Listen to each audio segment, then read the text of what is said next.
started your business with your own capital and continue to run that with your own capital, and that's something which is very common, is that there's a guilt of taking external capital with a lot of Indian entrepreneurs.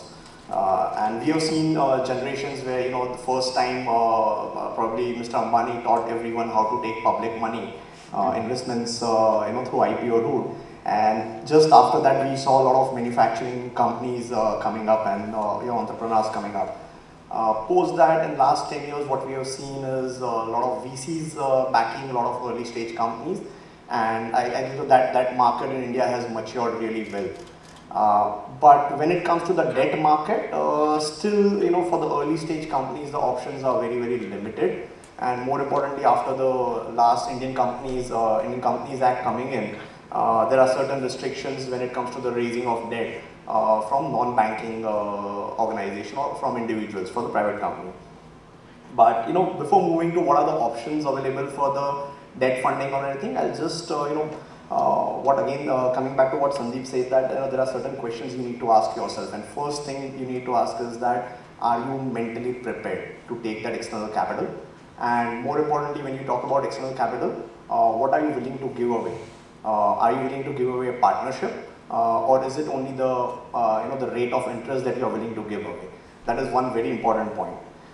Before you decide whether you want to go for a debt funding or an equity funding, one thing you need to ask yourself is that, what is the certainty of cash flow in future? Okay, and what phase of business are you?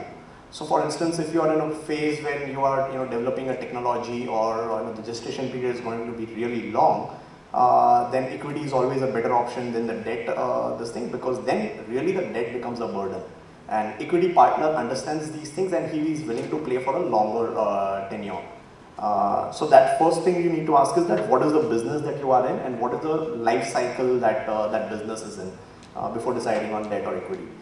One important way that we look at businesses is that we normally bucket any of the businesses into three things. So either a business is an adventure trip, or it's a war, or it's a marathon, and you need to decide where you are in. So for example, if you are working on certain technology which is not having a proven market, and you're working on that, then clearly it's an adventure trip. It's like saying that I know my end goal is very attractive, but I don't know what are the challenges that will come during the course of my journey. And if that is the case, then clearly one thing with what he said, that co-founder and advisory board are extremely important. And if that's a life cycle, or that's a kind of business you are in, then again equity becomes a better option of investment than the debt.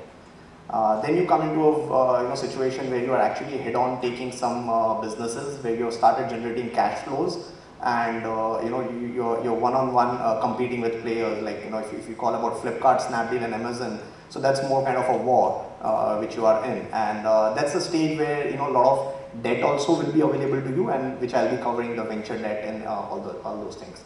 And the third part is when you are in a marathon. When I say marathon, is like a lot of your companies, a lot of people who are present here are from businesses which are brick and mortar business, which has been there for ages, and you realize that there are a lot of players like that around in the market, and the scalability will always be challenged because the market itself is fragmented. So that's what we call a marathon, where you are running along with a lot of players who are running, and one thumb rule in marathon is always that you need to have stamina, and you need to go with a very limited load on yourself, and that's a phase when you have to do a mix of a debt and equity. So that's about what kind of business you are in.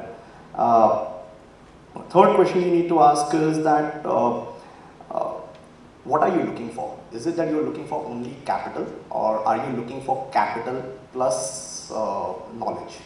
And clearly the moment you're looking for capital plus knowledge, then your equity options are there, and within debt, then only the venture debt is one of the options which is available. But if you're looking only for capital, then clearly you will have other options on the debt side available, as well as on even the equity side. You will have a lot of HNIs who would be willing to put their money, and a lot of angel investors who would like to say that they have invested in some startup. So that's kind of funds which will be available to you. The other thing is that, what is the duration that you need capital for? Is the capital requirement going to be for very, very long period? Is the capital requirement going to be for a certain short-term period, like, you want to achieve certain milestone and you need capital only for that period, and after that you will really not need capital. So you need to decide what is the duration of the funds that you require, and accordingly you decide, what's the route that you take. And last most important thing is the exit.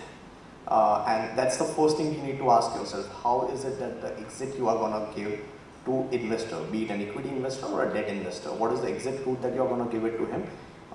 If you believe, for instance, let's assume that my business can generate a lot of capital, but my business has limitations when it comes to scalability. Okay, at best I can take this business to probably 100 crore, 150 odd crore, and after that the scalability becomes an issue. Clearly that's not a business which a VC would be very interested in. Correct me if I'm wrong, Sandeep, on that side, because VCs would always like to have businesses which have really large scalability available out there, and something which is going to be 100, 150. While making 100, 150 crore, you would be generating a good 10, 15 crore of profit. Great. But that's something which is not so attractive for VC. So you need to decide what can be the potential scalability of your business, and accordingly decide what is the route that you will take.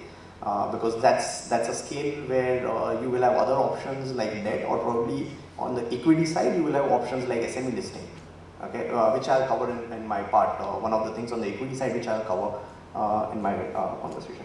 So yeah, so before you decide or before you think through capital raising, what is your route that you are taking, these are the questions which you need to primarily ask yourself. Now, coming to the debt side, and clearly my expertise is a lot more on the equity side, while I'll be covering debt out here. There are certain myths, and while we're interacting with a lot of entrepreneurs, what we realize that some of the myths are, a lot of people believe that debt is cheaper than equity. Why? Because in equity they are giving away a lot of stake. On the other side, there are people who believe debt is expensive because they are seeing the cash outflow of it. Okay, so there's a mix of there's a lot of confusion amongst the entrepreneurs whether debt is cheaper or an equity is cheaper. Trust me, there's no concept of debt being cheaper or equity being cheaper. It's about what stage of your business that you are will determine whether debt is cheaper or equity. Okay. Clearly, in the early stage gestation period, debt is extremely expensive, not because of the rate, but because of the outflow and the burden that it has on you, on the cash flow pressure that it will have on you. So at that point of time, while you will be diluting a lot more on equity, still equity is a cheaper option. But as you grow, clearly debt becomes a lot more cheaper option, and as your business starts generating a lot of capital, debt becomes a cheaper option. So this is one of the myths which is there. Second is, unfortunately, in the debt market today, people who need it probably don't deserve it, or people who deserve it probably don't need it. That's very, very unfortunate part about the debt market today. So if you look at the banking environment, what they ask for, they don't want to fund you based on the potential of your business as much. They want to fund you based on the quality of your balance sheet today. Okay. Whereas when you look at the equity investor looks at, like what Sandeep said, that we look at your past track record, and when he says past track record, I'm sure he doesn't mean that what's your balance sheet look like, but past track record in terms of how you've grown your business and your future potential of the business. The company might be making huge losses, that's fine, but for an equity investor, what's important is the track record and the future potential. But the moment you go to the debt, the banks will ask us, how's your balance sheet? What's the collateral you can give? And trust me, if I have all that, I don't need the debt. Okay, so that's the other problem what is there. And this I'm talking about the early stage companies, not as much about the matured companies, because they have both to showcase. And so these are two key things. One more aspect when you decide about your the route of funding or a debt and everything. Clearly, debt funding can be used only for three reasons. One is the capex. Second is the growth, which means the working capital and everything. And third, it can be acquisition. If you are thinking the debt is used to fund your burn, clearly you are making a blunder. Okay, debt cannot be and should never be used for funding your burn. So if you think that on the operating expenses level you are running negative and that's why you will try for a short-term funds and try to fix it, then you are actually, there's a blunder that you are making. You can't use that route. It always has to be for growth, and clearly for growth, debt capital is easily available as well. So that's one thing which you need to be careful about. Now I'll come to the part which is the venture debt, and clearly, probably Rohan will be better placed to talk about venture debt than I am, because he's someone who has taken a venture debt. But clearly, venture debt is a very interesting mode of funding companies, because these players have a mindset which is a mix of a venture capitalist, and they also understand debt. And the purpose is very clear. This fund is available for growth. Okay. This fund is available if you think that, for instance, let's assume that I'm running a business and I feel today the valuation I will get from equity investor is 100 crore. But if I achieve a certain milestone in the next 6 to 8 months, my valuations will, and it's such a critical milestone that my valuations may go from 100 crore to 200 crore. Okay, so I'll be getting a good 100% upside on that. When that's a scenario, what happens is that you would go for a venture debt. Okay. And venture debt normally comes to players who have got a backing of some venture capitalist. They will normally not fund you if you don't have a venture capitalist backing you. People prefer a venture debt immediately after they have done one round of venture capital funding. This will ensure that you have enough capital to achieve your next milestone. Okay. More importantly, this money is available in the early commercialization phase. This money is not available to you when you are looking at the development phase, your product development or a technology development phase. But once you are in the market and you're already seeing traction, that's the time venture debt is available to you, and that's the time when venture debt becomes very interesting route to look at it. Why venture debt is interesting? Venture debt is interesting because in terms of the cost of capital, it is somewhere between the debt and the equity. Second is it doesn't have a immediate outflow like what the debt has in terms of your interest bearing and everything. So that's good. Plus the mindset of the investor. Okay, as I said that he understands the equity as well as the debt. The mindset of investor is very much aligned to the challenges of the business and certain uncertainties of the business. That's something which is important. When I look at venture debt, so venture debt again, which I spoke earlier. You get it for your growth capital. So let's assume if I'm expanding my distribution network, I've already proven my business in 3 geographies, and now I need to expand into 15 odd geographies, and I need growth capital. So that's the time venture debt is available. Or for example, if I want to expand my retail network, and that's the time when I get the venture debt available for me. The second is that when I'm doing a capex and I need capex financing, or what do you want to call it, a lease financing kind of thing. So that's the time when the venture debt is available. And third is again the receivable financing which is there. So they will fund you for the receivables if you're for your working capital cycle and everything. That's when the venture debt is available to you. Interestingly, India has become now incrementally is becoming very active on the venture debt side. So today, I think so this year, all the venture debt players have earmarked almost around 2,000 odd crore to be invested across different ventures. And more interestingly, the size of the investment, the ticket size are really increasing. So you saw Yatra raising close to around $15 million just through venture debt. Okay, there are players who have raised, Big Basket has raised through venture debt. Pepperfry has raised funds through venture debt. So now the larger ticket size of $5, $10, $15 million is available in terms of the venture debt. That is something which is interesting and which helps a lot to the company. So let's assume if any of you, if you have taken any kind of a venture capitalist who's backing you, or for instance, if you think that total fund requirement is for yourself is around 30 odd crore, but that's not what you want to dilute today. For 30 crore, and you say that I'll get some 10-15 crore through a venture capitalist, and another 10-15 crore I'll go through a venture debt. What it helps is that it helps you dilute lesser at the initial stage. At the same time, it ensures that you have enough capital available with you. So you don't have to worry about the cash flows, you don't have to worry about the fund requirement. At the same time, as you start achieving your numbers and you dilute yourself at the futures level, your overall dilution goes down. So that's something interesting. So that's one good, one should look at on the venture debt. Then other good part is that venture debt doesn't come with any kind of a collateral. Okay, again, you don't have a problem like what you have with banks or anyone, that you need to provide a collateral in any of the collaterals or any of your balance sheets. So it doesn't come with all those challenges.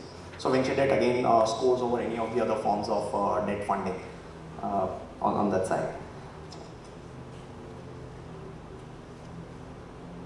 Then when do you, so clearly, one of the things, if any questions at this juncture, I'd like to take that.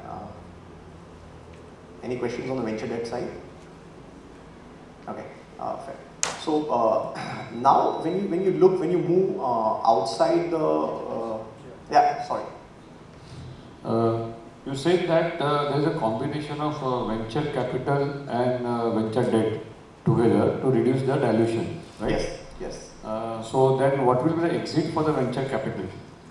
So see, these both of them have a different exit anyway. So when you are taking a venture capital, you know that your business is worth taking equity, and you have defined that. So it's not that because you want a venture debt, that's the reason you are taking a venture capital. You can't do that. Okay, but you know that over a period you will be raising equity in your business, and right now you are open to a venture capitalist for a certain percentage of dilution, and you need a lot more money than what you are getting from a venture capitalist. That's why you are thinking venture debt. You can't think about saying that I need venture debt, so let me get one venture capitalist on my on table, whom I don't know how I will give an exit. So what will the exit for the capital venture equity investment? So venture equity, your exits can be your strategic sale in future, or probably IPO or a SME IPO. Okay, but most of today the stage where most of the investments are happening, these investments, your exits will be the larger PE or someone will come and buy you out, or a strategic sale. So what we saw just recently in case of Flipkart is a classic case where your early stage venture capitalists and the PEs got exit when Walmart came and bought them. And this venture debt comes if the company has already have bank debt also? Yeah. Yeah. Thank you. Yeah. So you mentioned that a company can get venture debt only if it's a VC funded company. VC backed fund. VC backed company. So what if the company is not able to pay back the debt? Are the VCs also liable to pay the venture debt taken? No, so okay. See, what happens is that end of the day the liability is on the company, not on the individual shareholders. Okay. So the liability is on the so you can't, for any of the debt, the company has to repay it. And whenever required, the venture capitalist may chip in the additional capital required, or the promoter will have to look at funding it through other routes. But there is no liability on the venture capitalist to repay the debt of the venture debt.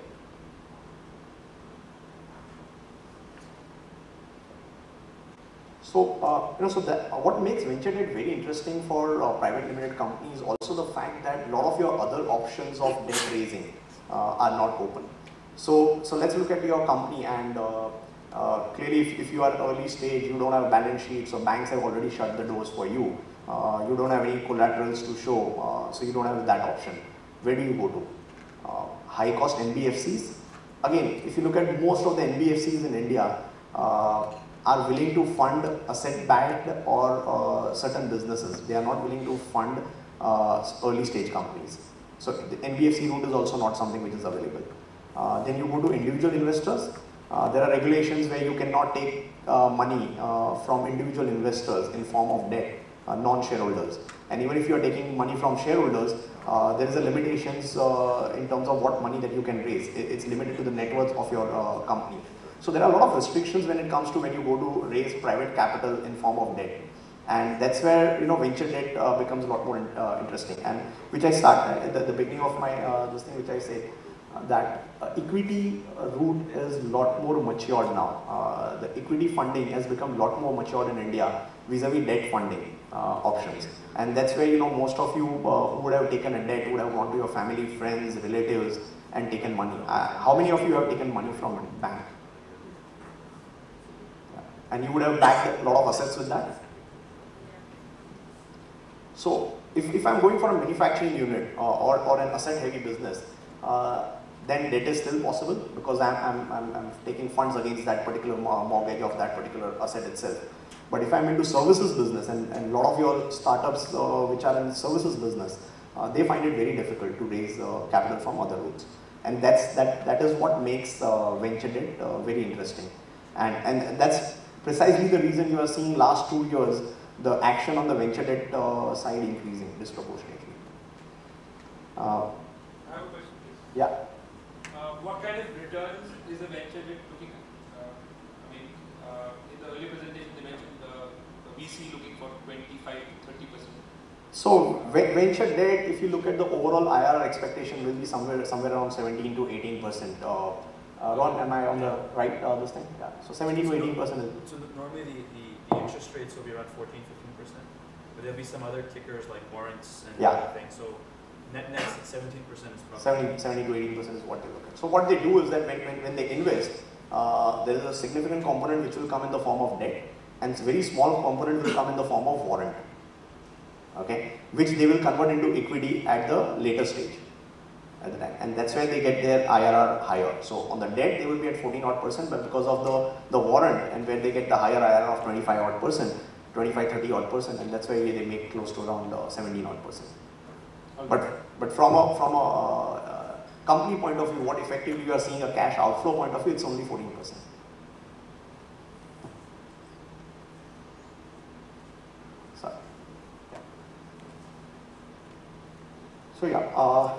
So there are some very interesting, innovative routes that one has to work out. There are structures that one has to work out when you're looking at debt funding from a non-banking.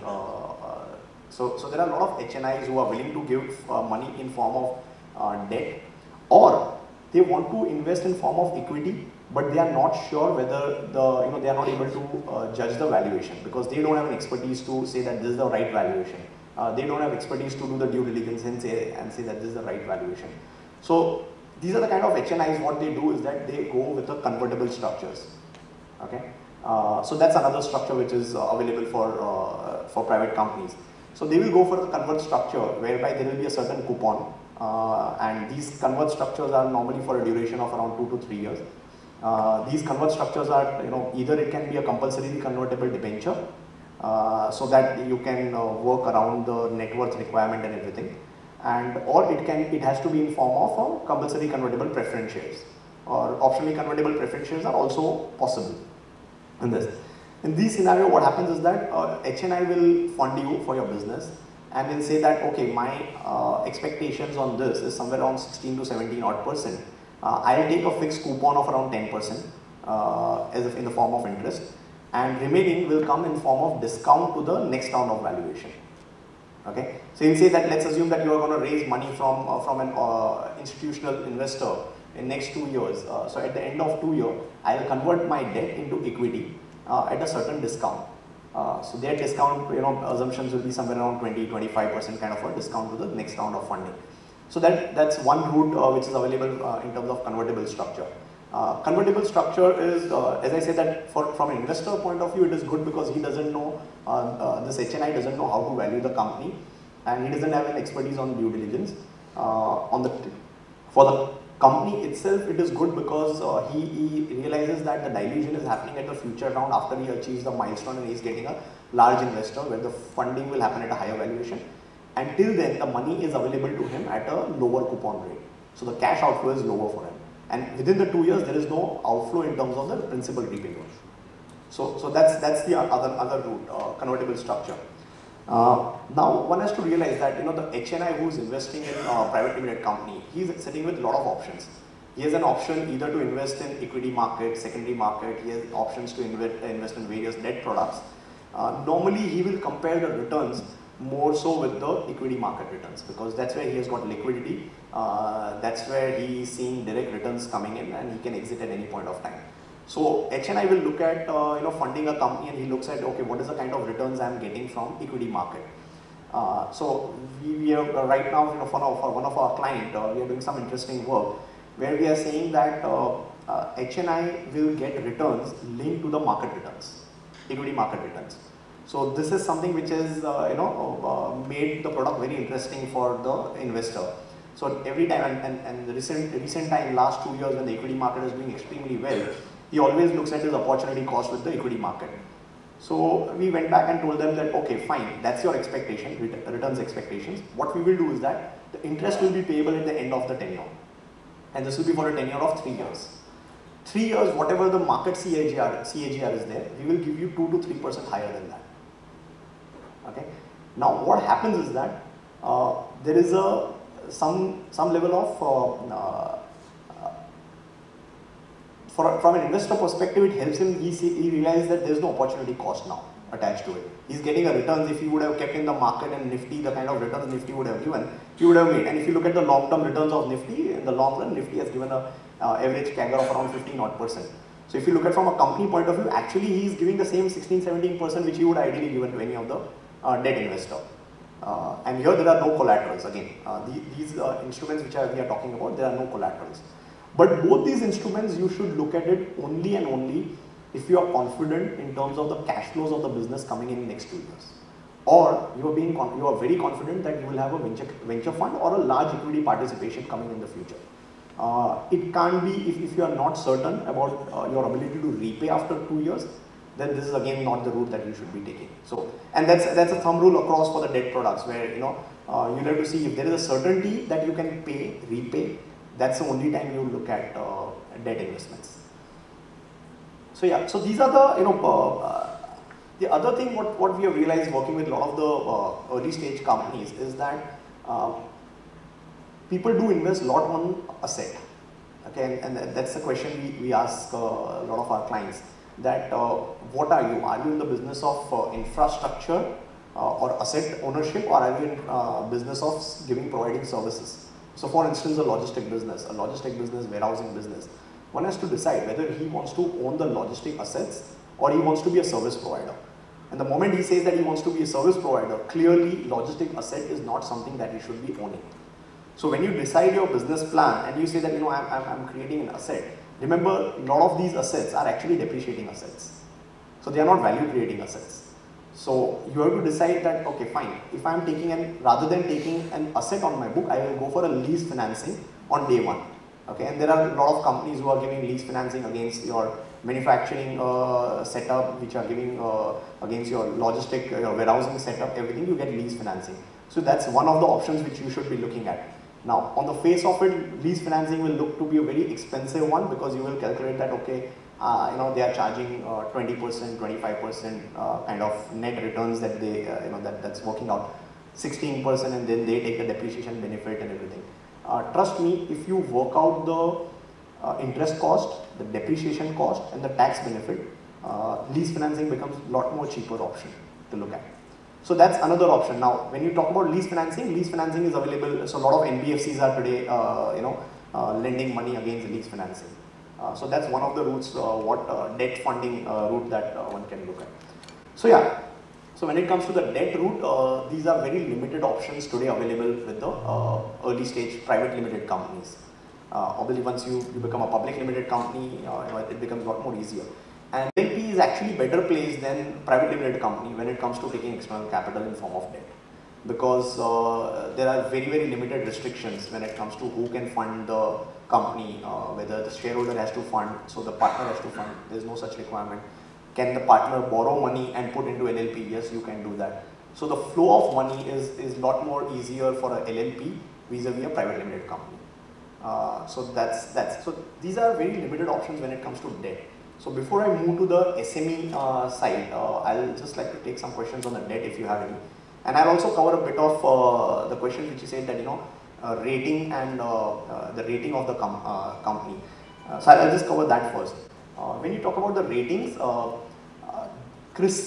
are CRISIL has got one of its arm which does rating for a private limited company. And trust me, I have my own IT company and we have gone through that process.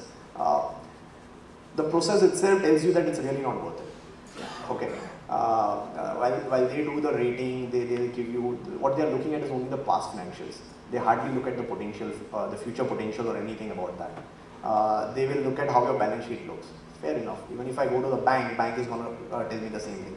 So rating at that level, at the early stage level, is not too relevant when I say. And when I'm saying early stage, I'm talking about, you know, when you have a revenue base of around 10 to 15 odd crore. The moment you go higher and you're clear that, you know, you want to go for an IPO, SME IPO, you want to go for a large fundraise, then rating is important not to decide what is the rate that you will get your funds and everything. More importantly, rating becomes important because for an incoming investor or incoming lender, he is very comforted that, you know, there is some due diligence which has already been done. Okay, so that's the benefit that you have on the rating side. So any questions on the debt side? A question again. Yeah. You mentioned a couple of times, in fact a lot of times, there is no collateral needed by the debt investor, especially the venture debt. Now, how does a venture debt investor or venture debt agency or the terminology we use secure itself? I mean, what is the means that, what is the lien or what is the measure to secure itself? So the security is not against the asset or anything, but there are certain covenants which will be there. Okay, covenants will be in form of their the warrants which they have, and against that, what is the kind of shareholding that it converts to. Okay, that's the only security that they have, the venture debt. So they clearly that's an investment which is coming without any collateral, and that's why that's interesting. This sounds too good to be true. So why is it so prevalent? No, so what happens is that you need to be backed by a venture capitalist. So that's the first round of due diligence which is already done by them. End of the day, whenever you go for a debt funding, what is the lender looking at? Lender is wanting to do a proper due diligence, your ability to pay, and your ability, are you backed by the right guys? So when the venture debt is coming in, he's looking at it, first level he's looking at this venture capital is already there. Second, he's funding you when your cash flows have already started. Okay. Third, the quantum of money that he will give to you vis-a-vis your total cash flows is not very high. So if I'm not wrong, it would be what, 25 to 30% of your cash flows normally on the venture debt? A little Lesser than that, yeah. So he's not taking a very high risk in terms of, you know, the entire money will go for it.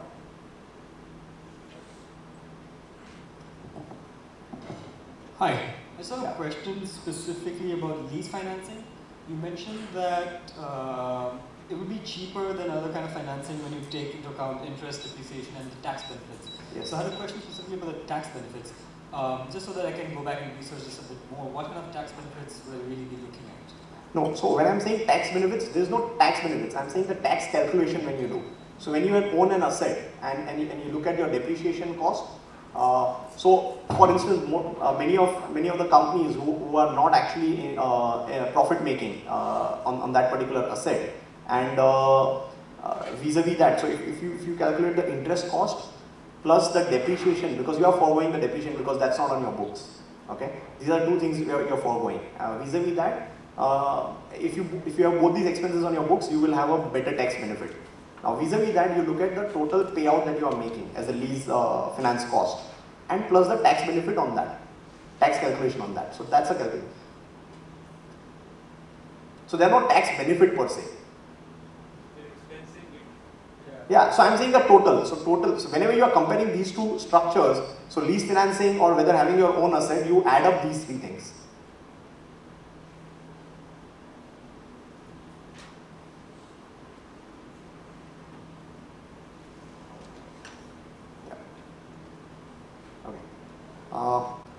So I'll move to the next part, which is more on the SME listing. Clearly this particular route has now emerged, and it's becoming very attractive for a lot of mid-sized companies, the small-sized companies who are profitable.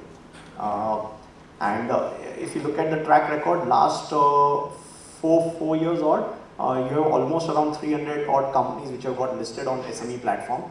BSE as well as NSE. NSE has just started recently. BSE has been in existence for a while. And in all, they have raised close to around 2,500 odd crore of funds. And interesting part is that if you look at just BSE, last entire year, BSE had seen a listing of around 81 stocks, 81 companies, and this year, between January and March, it saw 145 companies. So that's the kind of interest which is coming into the SME listing space.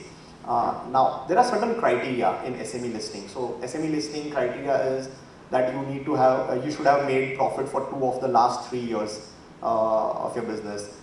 Your net worth and the tangible asset should be upward of 3 odd crore.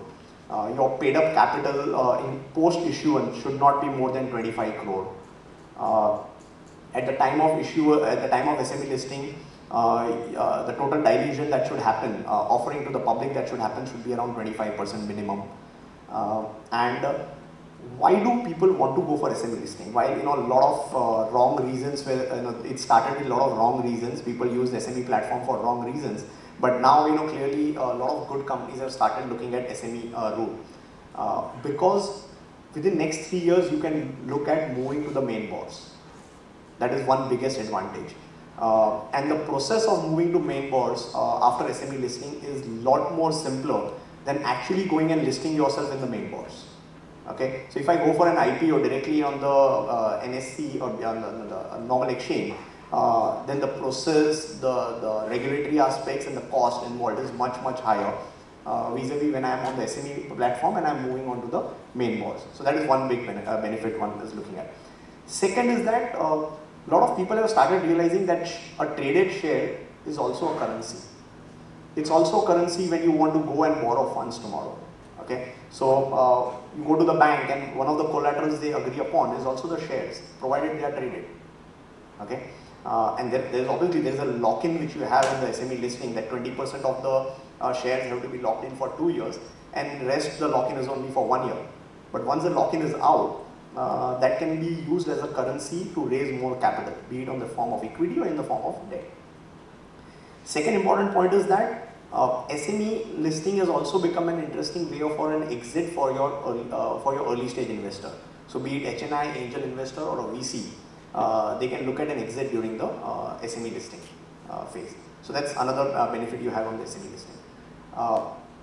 Third thing, more importantly, if you are into business, more importantly consumer driven businesses, or you are having a business which is pan-India, it gives you visibility. A listed equity gives you a lot of visibility, and it really works in terms of the brand building. From a brand perspective, SME listing, so when you have gone out and listed yourself, there's anyways a lot of marketing that you are doing for your issuance. There's a lot of traded equity, so people know your name, people know about your company. So one of our clients, just right now we are working on the SME listing side, is into the consumer businesses. And that's one of the biggest advantage he will have, is that the moment he goes for SME listing and there's a lot of buzz that is created around that, his name, his brand will become a lot more familiar across. So that's one advantage you have when you go for a listing, SME listing. Now, if you look at a lot of players like Edelweiss is there, or there is a new fund started by Sunil Singh and Abacus, or for that matter the Centrum fund. A lot of these players have created funds, IPO funds, and they have created funds which are investing at the SME listing level. So if you look, and then if you look at the recent issuance, your participation from Sundaram Mutual Fund, Birla Mutual Fund, everyone has started investing at the SME level as well, in the SME listing. So what happens is that while you don't go to the VCs or someone, but then you are getting institutional investors in the form of a large mutual fund. So that again is a lot more beneficial for you. So yeah, so SME listing is becoming attractive clearly for the mid-sized companies, so long as you are profitable. Okay. One of the challenges, and that's again to do with the, if you look at it in isolation, one of the things a lot of clients ask is that cost of listing on SME is very high. So at the time of listing, it's almost, if you include the cost of filing, if you include the cost of fundraising, everything put together goes as high as around 10%. Okay, but please understand your issue size are smaller. So your issue size will be to the tune of around 15 crore, 20 crore, 10 crore. On that you are spending 10% of that. But you are saving a lot more 2 years down the line, 3 years down the line, when you are moving from the SME listing SME platform to the main boards. That's where you are saving a lot of your cost. Because if you go for the DRHP cost, the RHP cost, the regulatory aspects and everything, the cost of fundraise at that particular level will be a lot more in terms of absolute amount. So that's one thing one has to look at. Second is that market making is compulsory in this particular thing, SME, and the entire issue has to be underwritten on day one. So your investment banker has to actually, minimum he has to underwrite is 15%, and promoter themselves have to underwrite the entire issuance. This normally is not too much of an issue because you do your roadshows prior to that. Okay, you meet a lot of investors, you get your book building is done, everything is done, and the process, the entire time frame which it takes to get this fundraise done is just around 6 months. So that again, in terms of process, in terms of all these things, it's not too much of a risk. So that's where SME listing has become attractive. Yeah, and I don't think I'm missing anything. So any questions on the SME business side?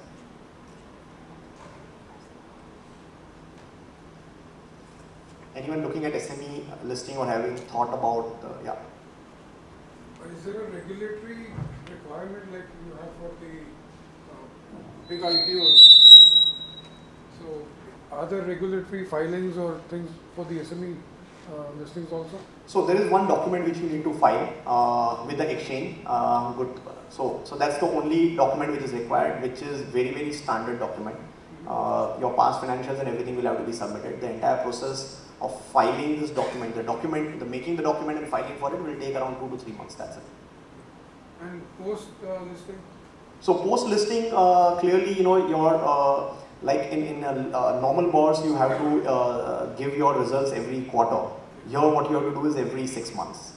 So the pressure is not on you to give every quarter results. So that regulatory filing is limited. And besides results or certain key events, you don't have to give any other regulatory filing.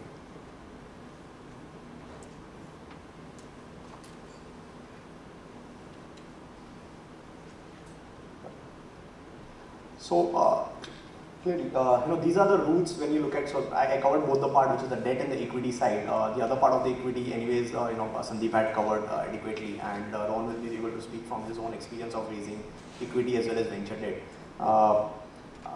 Again, why do you need an advisor or a banker or someone? I don't think it's as important when you go for a VC funding route or something that you need, because today a lot of VCs are anyways very easily approachable. Okay, so you are not actually getting an advisor or a banker on board to get an access to any of these VCs. It's very simple today. You are getting them on board because probably for the preparedness, just to prepare yourself to face the investor. Okay, and in terms of whether it's your document, whether it's your business plan, whether it's your financial model, or to prepare in terms of how do you handle in terms of the valuation, in terms of the negotiation which are required. So that's where you will need the support, not in terms of access, clearly. Whereas it comes to the other part, which is the SME and everything, yes, investment banker is a must. So merchant banker, category A merchant banker is an important person you need to have on your platform. Okay. Any questions? Thank you.